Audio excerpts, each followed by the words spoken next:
तो चैप्टर की शुरुआत में हम देखते हैं कि एक कैमरामैन कैमरा को लेकर भाग रहा होता है। वो कहता है प्लीज़ रास्ता दो। लुशेंग कहता है एक्सक्यूज मी, क्या ये कंप्लीट लाइव ब्रॉडकास्ट है? वो कैमरामैन कहता है हाँ बिल्कुल, लाइव ब्रॉडकास्ट के लिए बिल्कुल रेडी है। लगभग थोड़ी देर में हम ऑफिशियली स्टार्ट कर देंगे। अनफॉर्चुनेटली हम थोड़ी देर से पहुँचे। मैंने अभी अभी किसी से सुना कि यहाँ पर बहुत बड़ा तमाशा हुआ था और हमने ये पहाड़ के नीचे से देखा था। यह सच में मैजेस्टिक था।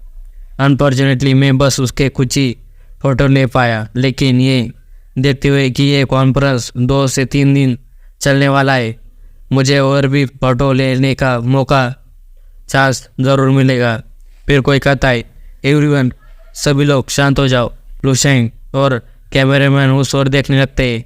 वहाँ पर एक बूढ़ा इंसान माइक पर बोल रहा होता है। वो कहता है ये बूढ़ा आदमी जियांग कॉन्फ्रेंस का इंचार्ज में से एक है। इसे मार्शल सेन 10 जुगे के नेम पर डायरेक्ट करेंगे। वो कहता है अब से national martial arts student conference officially start होता है। सभी लोग चिल्लाने लगते हैं। ये कॉन्फ्रेंस में लॉर्ड्स को ड्रॉ करने के बाद डिटरमाइन किया जाएगा। तुम सभी एक एक करके ड्रॉ करेंगे, फिर हमें ड्रॉ करने के बाद का सीन दिखाया जाता है। एक बंदा कहता है धिक्कारे, ये वांग सीन क्यों है?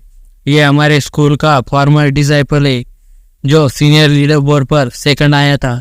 फिर दूसरा कहता है क्या ये अपने फेलो डिसाइपल्स के आगे पीछे जाने के बराबर नहीं है?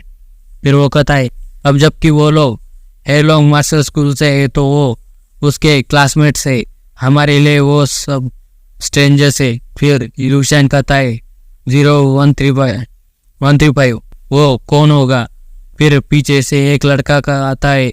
वो लुशेंग से कहता है क्या तुम लुशेंग हो? लुशेंग कहता है तुम कौन हो? फिर वो कहता है मैं तो डोंगिंग मार्शल आर्ट्स यूनिवर्सिटी का स्टूडेंट हूँ। फिर और मेरा नाम लूमिंग है।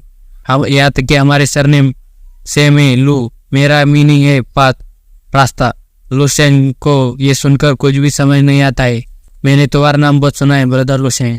आखिरकार मैं आज तुमसे मिल पाया। तुम सच में आउटस्टैंडिंग हो। इस बार ईस्टर्न रीजन से हम कुछ ही यहाँ पर है। वहाँ पर 2 जूनियर्स आए हैं। उन लोगों ने कहा कि वो लोग तुमसे मिलने आए हैं स्पेशली। लुशेंग मन में कहता है तो ये लोग है वो। फिर उन्हें वो हाई करने लगता है। फिर हम देखते हैं कि ये वही लोग होते हैं जो हमारे हीरो के साथ ईस्टर्न मिलिट्री रीजन में ट्रेन कर रहे थे। फिर वो लड़की कहती है यह तो सच में तुम ही हो। मुझे लगा कि शायद मैंने गलती से किसी और को समझ लिया था। फिर वो लड़का कहता है मुझे लगा नहीं था कि वो इस लेवल तक पहुंच गया होगा ऑलरेडी। फिर वो लड़की कहती है वो सच में बहुत स्ट्रांग है। अब मैं उसके सामने भी खड़ी नहीं हो सकती हूँ। मुझे सांस लेने में भी तकलीफ हो रही है। उसका प्रेशर बहुत इंटेंस है। फिर वो लड़का कहता है उस तरह का फिनोमेना मॉर्निंग का ये पहली बार था मेरी लाइफ में। ये फीलिंग किसी और को देखने की ओ बहुत अच्छी है। फिर उसके साइड के लोग कहते हैं क्या तुम लुशेंग को जानते हो? तुम लुशेंग के साथ सेम क्लास में हो। तुम लुशेंग के साथ सेम क्लास में थे। तुम लोग बहुत लकी हो। फिर दूसरा कहता है बस तुम लोग इस रिलेशनशिप को मेंटेन करके रखो। कौन जानता है कि अगले कुछ सालों में ये कितनी फायदेमंद होगी। बनाए रखना, लेकिन कैसे? यह अब कोई छोटी सी असमानता नहीं है, लेकिन एक हाई जैसी खाई है। फिर अगले सीन में हम देखते हैं कि ग्रैंड मास्टर कहता है क्योंकि 3 मार्शल स्कूल के मार्शल आर्टिस्ट नहीं आए, इसी वजह से लॉटरी इनवैलिड हो जाएगी। इन नंबर वाले लोगों को ऑटोमेटिकली प्रमोट कर दिया जाएगा। 0348 0438 0135। लुशेंग मन में कहता है तो इस बार मुझे फाइट करने की जरूरत नहीं होगी।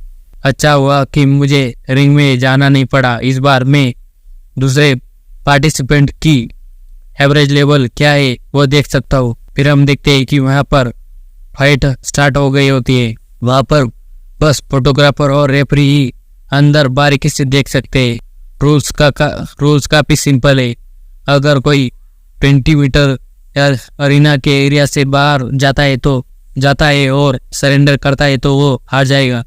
फिर कुछ लोग उनके सीनियर ब्रदर को चीयर्स कर रहे होते। फिर कुछ लोग उनके सीनियर ब्रदर को चीयर्स कर रहे होते। लुशेंग उसे देखकर कहता है ये थोड़ा बहुत तो स्ट्रांग है। हम देखते हैं कि वो पर्सन ऐसा पंच मारता है कि उसके ओपोनेंट की स्वॉर्ड ही तोड़ देता है। फिर रेफरी उसे विनर अनाउंस कर देता है। फिर स्कूल के लोग कहते सीनियर ब्रदर कूल है, हमारा मास्टर स्कूल इस बार टॉप 100 में जरूर पहुंचेगा।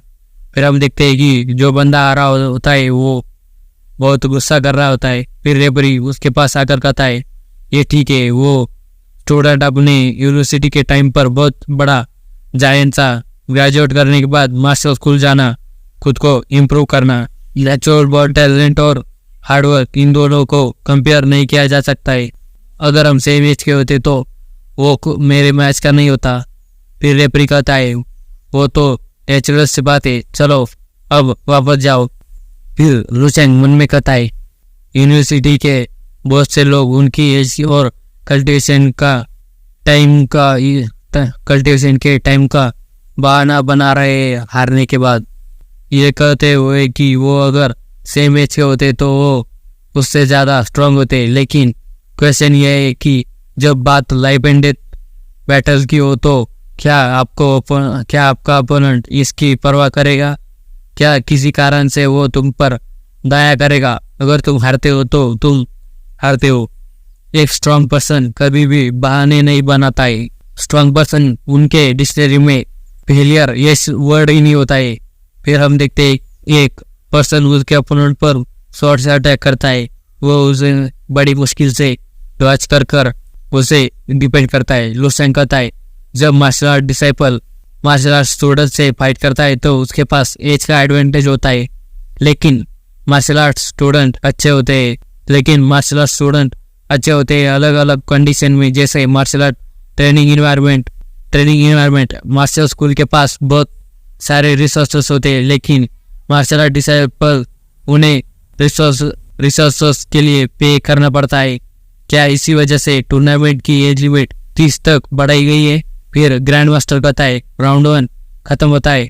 फिर वो कहता है नंबर 0135 लुशेंग वर्सेस नंबर 0247 जियान युआन, जल्दी से थर्ड रिंग के अंदर आ जाओ। फिर लुशेंग का ओपोनेंट कहता है मैं सरेंडर करता हूँ, मैं फाइट नहीं करूँगा। लुशेंग और रेफरी ये सुनकर हैरान हो जाते हैं। जबकि जियान युआन ने सरेंडर कर दिया है तो लुशेंग अगले राउंड में एडवांस हो जाता है। फिर वो जियान युआन कहता है क्या तुम लोग पागल हो जो चाहते हो कि मैं D1 किंग लुशेंग से फाइट करूं? यहाँ तक कि बाई हिंगचॉन भी उसके सामने एक मुंह तक भी खड़ा नहीं रह पाया। यहाँ तक कि उसकी मार्शल आर्ट विल भी शैटर हो गई है।